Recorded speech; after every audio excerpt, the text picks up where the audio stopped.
বলতেছি, প্রথমে আল্লাহর দরবারে শুকরিয়া জ্ঞাপন করছি। মহান আল্লাহ আমাদের উপরে রহমত নাজিল করেছেন, এই ফ্যাসিস্ট হাসিনা সরকারের পতন ঘটিয়েছে। দ্বিতীয়ত, বিপ্লবী ছাত্র জনতাকে অভিনন্দন এবং শুভেচ্ছা। ধারাবাহিক লড়াই সংগ্রামের মাধ্যমে হাসিনার পতন নিশ্চিত করেছে। এই হাসিনার পতনের মধ্য দিয়ে আমাদের প্রাথমিক বিজয় অর্জন হয়েছে, কিন্তু এখনো আমাদের অনেক কাজ বাকি আছে। এই ফ্যাসিস্ট হাসিনার যারা দোষর ছিল রাজনীতি কিংবা প্রশাসনে, তাদেরকে চিহ্নিত করে বিচারের মুখোমুখি করতে হবে।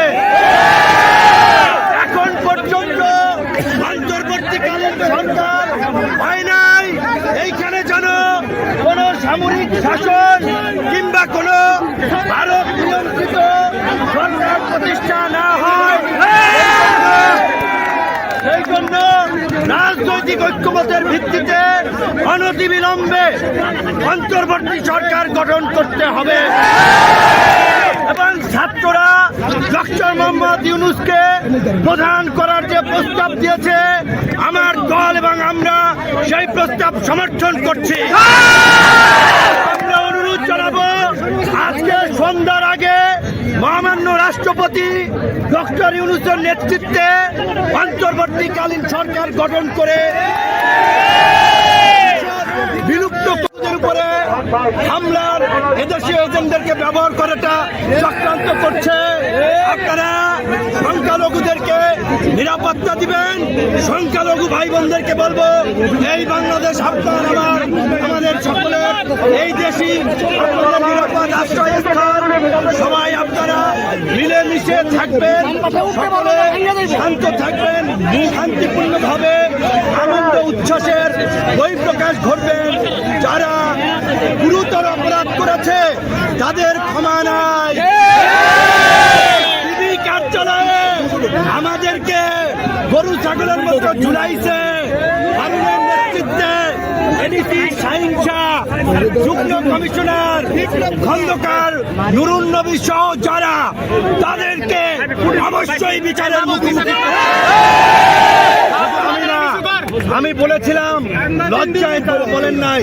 জামাতের সেক্রেটারি জেনারেল থেকে শুরু করে ফুটবলার আমিনুল ভাই, নীরব ভাই, বিএনপি জামাত বিরোধী দলের নেতৃবৃন্দকে গরু ছাগলের মতো পিটাইছে। প্রশাসনের মধ্যে এই দুর্বৃত্তদেরকে চিহ্নিত করে অবশ্যই চাকরিচ্যুত করে জেলে ভরতে হবে। আপনারা গণ অধিকার পরিষদের নেতা কর্মীদেরকে বলবো, অন্যান্য এই আন্দোলন সংগ্রামে অংশগ্রহণকারী দল ছাত্র জনতার সাথে মিলেমিশে এলাকার শান্তি এবং স্থিতিশীলতা রক্ষায় কাজ করুন। দুর্বৃত্তরা, দুষ্কৃতকারীরা যেন কোনো অঘটন না ঘটায়, আপনারা সেই বিষয়ে সতর্ক থাকবেন। আমি আমাদের রাজনৈতিক কার্যালয় পল্টনে গিয়ে আপনাদের সাথে শান্তিপূর্ণভাবে দেখা সাক্ষাৎ করে বাসায় যাব। তাড়াহুড়ো করবেন না, আমাদের কোনো ভাই যেন পরে আহত না হয়, কেউ যেন কারো দ্বারা সমস্যায় না পড়ে, খেয়াল রাখবেন। আজকে জামিন দেওয়া হয়েছে। আমরা বলতে চাই, শুধুমাত্র জামিনের মাধ্যমে এই ধরনের নেতা কর্মীদেরকে মুক্তি দিলে চলবে না। তাদের নামে যে মামলা দেওয়া হয়েছে, এই মামলা অনতিবিলম্বে প্রত্যাহার করতে হবে। সাথী বন্ধুগণ, আমরা গতকাল মহামান্য রাষ্ট্রপতির সাথে সংলাপে বসেছিলাম। আমরা আহ্বান জানিয়েছি, অনতিবিলম্বে অন্তর্বর্তীকালীন সরকার দিতে হবে এবং এই অবৈধ সংসদকে বিলুপ্ত ঘোষণা করতে হবে।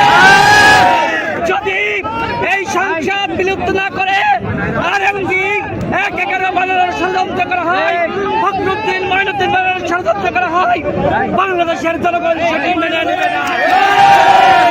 আমরা এই মুহূর্তে আমাদের সভাপতিকে নিয়ে আমরা পল্টনে যাব। বাংলাদেশের জনগণ এবং দলীয় নেতা কর্মীদেরকে পল্টনে যাওয়ার আহ্বান জানাচ্ছি। ধন্যবাদ।